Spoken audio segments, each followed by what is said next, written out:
Worldwide, 55 million people are living with Alzheimer's and other dementias. Welcome to Newsmakers. I'm Lisa Oligas. In today's edition, a special play is part of a fundraising event designed to educate us all about memory loss and the challenges it creates for families and caregivers.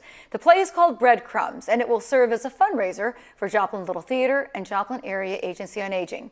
We begin our conversation with one of the stars of the show and the architect of the project, Diane Martinez, a new member of the Joplin Little Theater directing staff. Thank you for being here. Thank you for having me. This is exciting. It's something very new, and it's a new effort for Joplin Little Theater. What inspired you to want to get behind this fundraiser? Well, Joplin Little Theater has always been a really important part of my life. I grew up here in Joplin. I'd been gone to Los Angeles for 26 years and came back in about 2015 to take care of my mother. And while she was very independent, I realized at that time just how much extra care that our seniors need, especially in this world of technology. And so after her passing, I had more time on my hands, and I just wanted to try to do something with my theater experience and the Joplin Little Theater to give back to the community in a way that would be unique and new. And I don't know, she just kind of inspired me, and I thought merging two organizations together for the benefit of one might just be something unique and exciting, and to really do some good in the community for all involved. Right. So it's being held at the Cornell Complex, which is a different site than the Joplin Little Theater. What's the benefit of having it there to get? Well, obviously it's a brand new, event center, but plain and simple, we just can sell more tickets in a one-night only event. So that's going to benefit both organizations to the maximum, capacity that we can fill. And how nice for patrons and people who see the show, you buy one ticket and you're helping two organizations. It's got to feel good to be able to do that. Exactly. And I really, really want everyone to know that all of the proceeds stay right here in the community. Nothing goes to, a major office elsewhere. So that's a really important aspect of this fundraiser, is that it all stays right here in Joplin. How did you find this play? And tell us about Breadcrumbs. Well, I can't take credit for that. Ashley Trotnick, who is my co-star in this, she found the show, and I'm not sure which site she used or what, but she brought this to me. So I've tell got us to a give little bit Ashley. about it. It's by Jennifer Haley. Yes, it's by Jennifer Haley. This show is only about an hour and 20 minutes long. It's different in the way that they are smaller vignettes, although there will be no intermission. It basically centers around Alita, who is our sufferer of Alzheimer's, and she is a very famous writer. So at the top of the show, she's diagnosed with this disease, and she has to rely on a troubled caretaker to help her finish her autobiography. So basically, it just gives us an idea of how this relationship of these two women merge, how the caretaking situation can be difficult at times. And what I find really powerful and unique about this particular play is that the audience gets to view it through an unreliable narrator, which is Alita, our sufferer. So as she becomes confused, so does the audience, and you start to piece things together. So it's a very unique presentation in that sense. It will be very different for an audience. We have some video of a scene that you two were rehearsing, which is the diagnosis scene. And you could easily see how you're entering into Alita's world of what she's hearing, the person who's questioning her and asking her questions so that she can evaluate her. Right. So tell us a little bit about what is it like to play a character who's not being able to remember and having to doubt their answers and their questions. Yeah. This, without a doubt, I've done a lot of stage work in my life. This, without a doubt, is the most difficult character I've ever tackled. Simply because as one memorizes, usually lines are easy, But because Alita is going back and forth, crisscrossing time, she's forgetting, she's repeating. The burden really lays on me to know where I am at all times, but being in the moment and being as confused as she is to take the audience on the journey. That's been tough. But it's, very indicative of what these people go through, and that they truly can't remember, and they repeat, and sometimes anger comes in, and just confusion in general, but it's something that they can't help. So it's certainly made me even more compassionate to someone's circumstances. Sure. And we're hoping to just open people's eyes to that fact. It's a very difficult conversation to have, but I think it's very needed. Yeah. Do you feel like this is something you experienced? I mean, I know I have an elderly mother-in-law who I know has had some of these instances. Do you feel like it's something a lot of people will be able to relate to? Absolutely. In fact, it's amazing how many stories and how people are opening up to me about friends, family members who are now suffering from this. I have two very close friends whose mothers are going through this difficult disease, and everybody's different. It ranges, from really severe to not so severe, but it is termed the long goodbye, so it's around to stay. So depending on where you're at in the stage that you're diagnosed, like any disease, it can progress individually. Right. From patient to patient. You and Ashley have worked together. You were together in Steel Magnolias, a play I was luckily in with you as well at Joplin Little Theater. Is it helpful to have had that relationship, and how does it play within this scenario as well? Yeah. Well, as you know, just the more we know each other and we know how the other one works, there are shortcuts when we start. So much like you, Ashley and I love to play. We love to tackle and dig deep and rework. And so there's a freedom that comes, with knowing someone, both on stage and off stage. And I didn't know anybody when I did Steel Magnolias, and that has just been an amazing experience that has certainly formed lifelong friendships and helps the more that we work together. So the director is an old friend, Dr. John Green, who has actually been an instructor in this community before. Tell us about him, and he has been directing remotely, so via Zoom. What are the challenges with that? Tell us how it's been working. Yeah, well, John and I met originally in the early 80s in Pittsburgh, Kansas. Cut to the chase, I was cast in a couple of the summer shows that he was in town from London, England. They did I don't know if you'd call it a sabbatical or exchange, yes.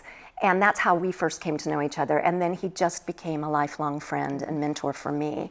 So through the years, we have been talking, and when I broached the idea of what I was doing, he immediately offered to direct this.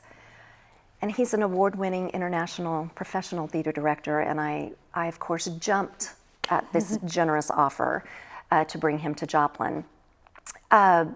Zoom, yes, John is currently teaching at the Columbia College in Chicago. So none of us have been in the same location, so we've been Zooming and FaceTiming. Thank goodness for technology in that way, because it's made it doable, and yet probably like anything else, just getting schedules together for three busy people was the biggest challenge. But we log in, we have a mini production meeting, I push him back on the table, and we resume. So that part of it's been really good and so easy. As we wrap up, what do you hope people take away from this show? Well, I just hope that aside from the money that we hope to raise to help, just a real sense of community and how we can really help each other. I mean, for Joplin Little Theater, I think it's just a beautiful show that can really portray life, real life, in maybe not so comical a way, but to really show us that reflection of some harder things that we need to see, and just give people an opportunity to help two great organizations all in one night. And again, it all stays here in the community. All right, so the date and time of the performance. Yes, it's a one night only, Thursday, October 5th at the Harry Cornell. There are two different types of tickets. You can get a VIP ticket, which is $125, and that includes a pre-show reception with hors d'oeuvres and drinks. You can meet the director, you can talk to staff at the area agency on aging. And if that isn't of interest, then you can come for $100 for the show only, and that starts at 7 p.m. All right, Diane Martinez, thank you for telling us all about it. Thank you for having me. We're going to talk with the director in a moment and the Agency on Aging a little later as we go to break. Another look at that ticket information.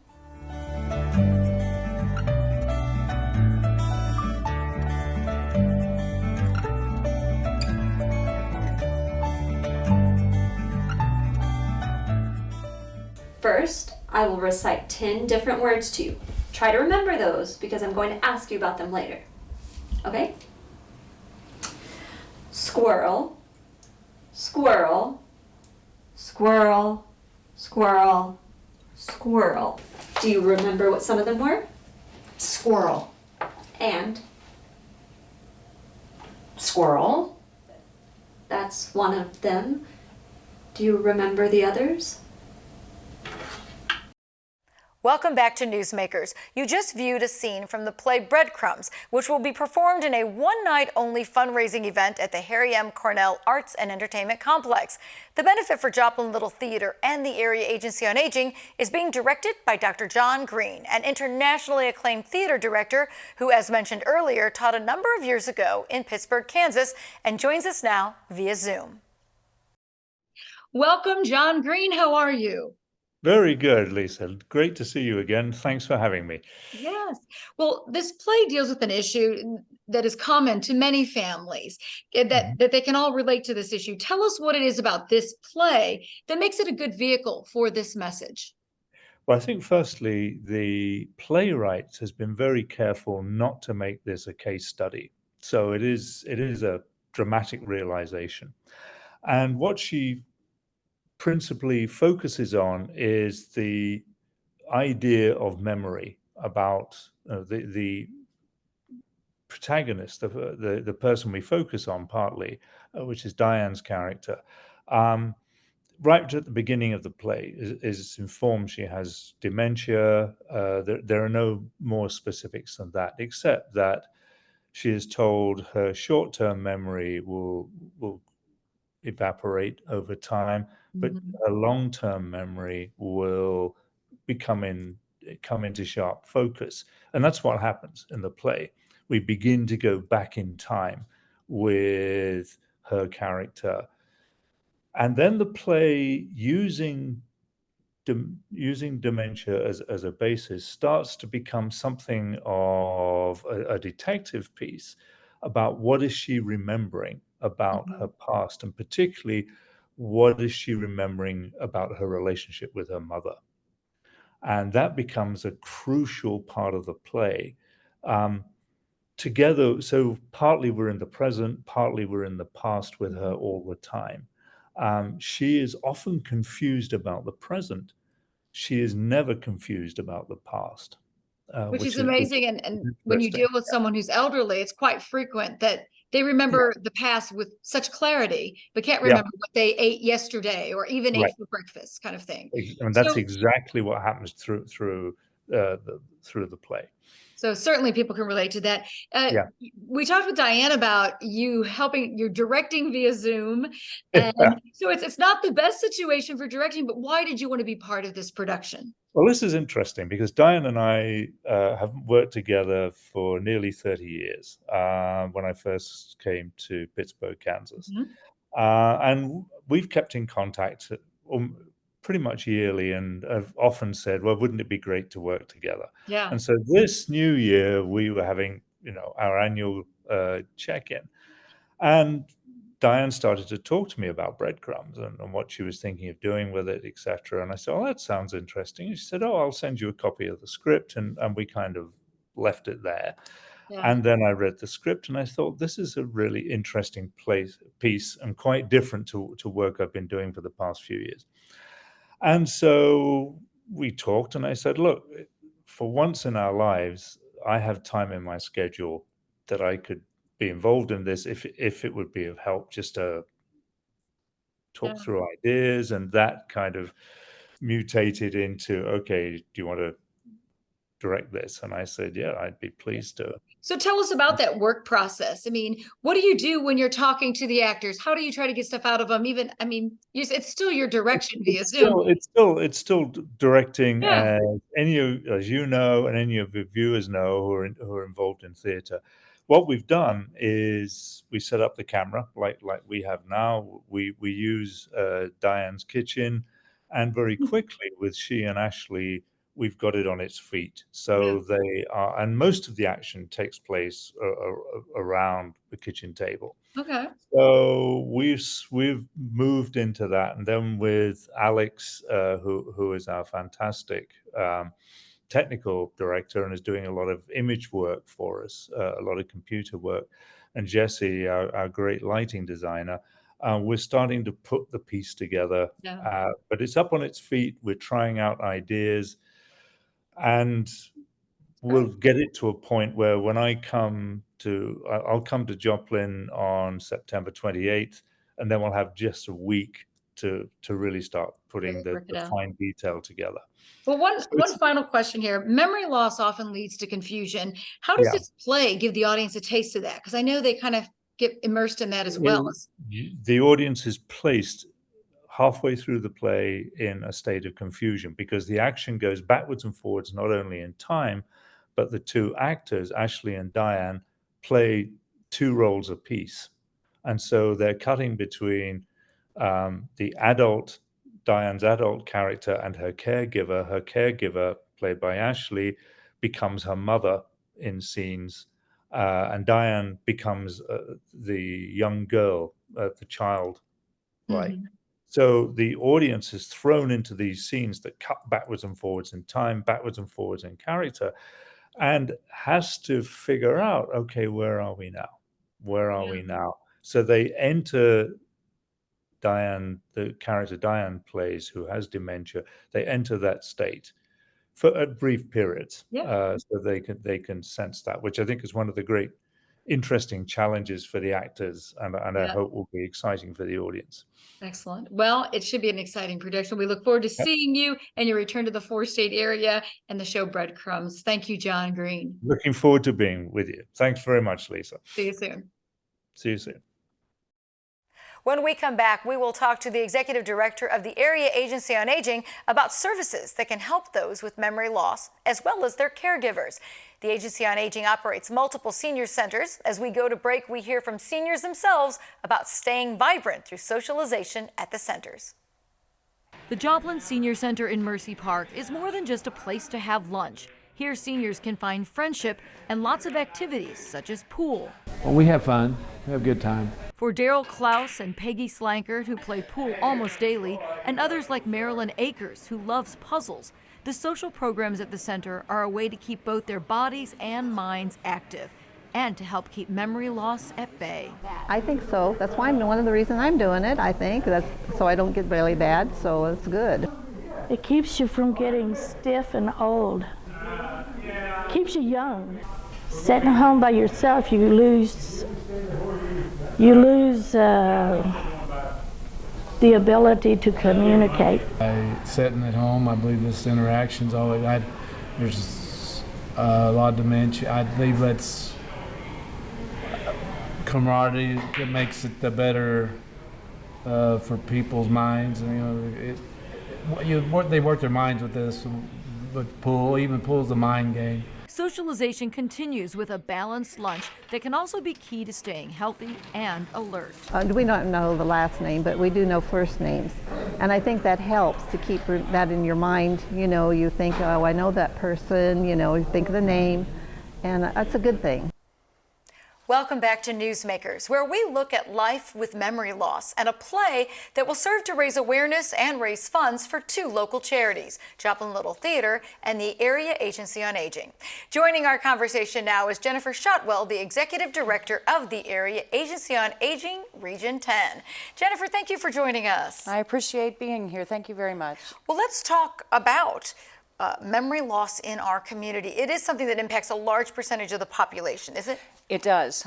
Mild memory loss is common as we age. Alzheimer's and dementia is not. So there's a lot of misconception that everybody that is aging is going to experience memory loss. But that is not true. And with a rapidly aging population, of course, we're going to see more of that. So it is a top issue of the day. Right, and it can affect any family. You have some amazing statistics that say the population of 60 plus is really growing dramatically. Tell us what that is. It is growing dramatically. And in fact, population estimates have 1 in 5 Missourians right now at 65 or over. By 2030, that will be 1 in 4. Even more to the point, 65 and up now surpasses age 18 and under in this country. Wow. And in fact, for the first time since we had the very first census in 1776. That's amazing. Mm-hmm. So we do have an aging population. Yeah, we do. So let's talk about, it can be frustrating for caregivers to have to take care of someone who may not remember what they just did or even remember who is their caregiver. I'm sure that's very frustrating. So what are some programs that you have at the Area Agency on Aging that can help caregivers and these patients? First of all, we urge people to get a diagnosis from their doctor. Alzheimer's and dementia is a disease like cancer. People suffering mild memory loss is not. That is common, as I have said. But when you are in that caregiving situation, you need to find resources. You can't do it by yourself. Mm-hmm. You don't have to be the superhero and burn yourself out. In fact, caregiver burnout is the #1 cause of premature institutionalization of people with Alzheimer's. Wow. So what we offer are some respite programs where we can send a qualified individual in and give you a 3-hour break. Whether you want to take a nap, go shopping, go to evening service, get your hair done. We also offer some personal care to help you care for your loved one in bathing and some homemaker services to keep them comfortable in their home, change linens, that kind of thing. Yeah, not everyone can afford to send them to a nursing facility or assisted living, so it's sometimes a family member who becomes caregiver. So do they just work with your organization to enlist those services? Can they just sign up, or do they have to be covered or in a certain economic program to be part of that? Some insurance companies have those kind of options available. We will screen people, and our services are income-based, of course, but we can certainly refer you to many other in-home agencies that we have vetted, that we work with very often to give you that kind of care. It's okay to ask for help. You have a lot of programs at the senior centers, which we showed a little earlier, and we have video of that. How important is it, the socialization, for keeping someone's mind active and maybe even staving off some of those early dementias? A lot of studies show that loneliness and social isolation lead to cognitive decline. So come out to a senior center, play bridge, keep involved, keep active, keep your mind sharp, but more specifically, don't spend your days alone. Come out and join the fun. We have a great time at the senior center. I mean, they can have conversation, but they can also have, there's like a puzzle table. Mm-hmm. Is that something that we know can help keep the mind sharp? Absolutely. Anything that stimulates your brain. Even conversation like we're having right now, that is a stimulation that can help reduce cognitive decline. So let's talk about this play that you're teaming up with Joplin Little Theater, and how does it help to have these funds? How will these funds be put to use? Before any dollars, the awareness is key, because there is a stigma with people with Alzheimer's and related dementia. They often call it the hidden disease because caregivers are afraid to take them out into public. There is a shame associated with it, why I don't know. But that conversation starter that this play will cause an effect, get people talking about Alzheimer's and related dementia, and realize that we need to break that stigma. As far as the funding, we are a nonprofit agency, and our need grows. As the population gets older, so does the need. State and federal funding help us a bit. We have to meet required matching funding for those dollars, and any fundraising we do goes a long way to meet those matching requirements. I know you have a meals program that takes meals to places. I mean, if someone has memory loss, it may mean that they can no longer work. So they may have more of a dependence on programs like yours. Absolutely, and our meals are nutritious, so you know, people that are experiencing some memory loss may not remember to eat. What we provide is a nutritious meal that is a complete 1/3 of a daily requirement for an older adult. And with that becomes the visits from the delivery drivers, again, breaking that social isolation. We are so much more than meals, though. We often say the more than the meal is what we provide. We also provide some extra groceries along with those home delivered meals, and a plethora of services and supports. And sometimes it's just making the connection. You know all the resources in the community. Are people sometimes confused as to what is Alzheimer's and dementia, and they just write it off as, oh, I'm just getting older? They do, and that's unfortunate, because Alzheimer's and some of the related dementias are diseases, just like cancer. There are treatments for those diseases. So don't just pat, you know, grandma's getting funny in the head kind of a thing. We don't like to hear that. You need to engage the medical community, engage your doctor, find a diagnosis. Because if it is Alzheimer's or something that has some treatments available, you may be losing valuable time.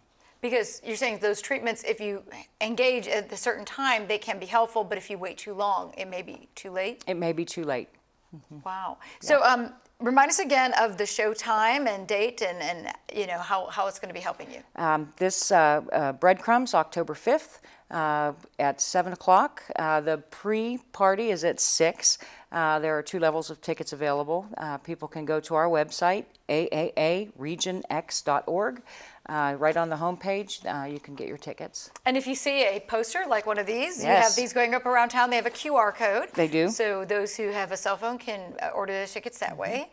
And so, Area Agency on Aging, how many people would you say you deal with, even on an annual basis, where memory loss becomes part of their issue? Eventually, most of them. Wow. But for the 6,000 plus that we see every year, it tugs at your heartstrings, because you know families, and they become our family, and then pretty soon, you know, a wife or a husband starts having dementia issues. We would love for you to bring your loved one into our senior centers.